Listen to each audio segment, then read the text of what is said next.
Alright, how's everybody doing? Everybody has heard of the Ringling Brothers Circus, but there's some dark history behind the circus that nobody ever talks about. This is the story of the Muse brothers. George and Willie Muse were a pair of African-American brothers from a small town called Truevine, Virginia, a small town just outside of Roanoke, Virginia. They were born into slavery. The year is 1899. At just 6 and 9 years old, a white man approached them while they were working the fields with some candy and kidnapped them straight from the fields. So the twins were albino, so they did stand out a bit. The abductor of them, a man named James Herman, nicknamed Candy Shelton, was described to be a freak hunter of some sort, looking for people with disabilities or people who stood out in order to try to make money off of them.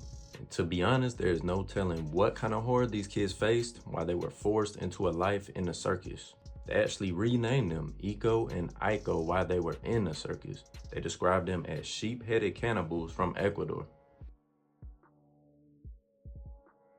There were also shows where they described them as ambassadors from Mars.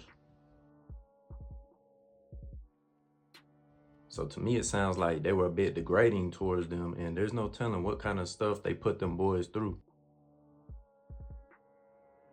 All right, we're gonna fast forward quite a bit now. The year is 1927. They had been kidnapped, took from their home, took from their families for 28 long years at this point, which is crazy. It's 1927. They're back home doing a show, a circus event in Roanoke, Virginia, actually. The boys were never taught how to read or write, anything like that, so they don't know where they're at. They don't understand none of that, you know?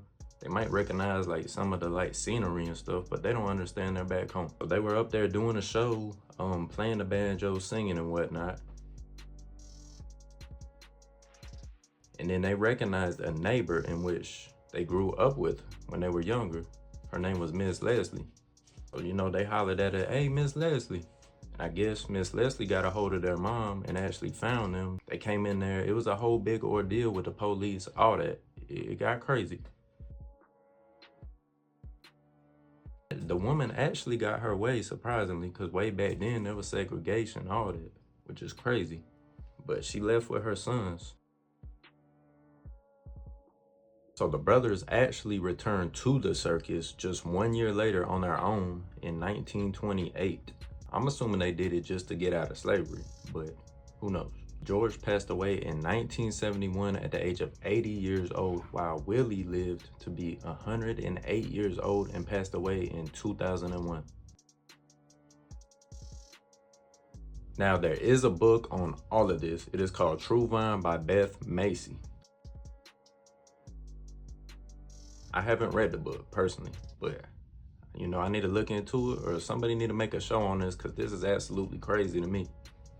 But Beth Macy traveled to Truevine while Willie was still alive.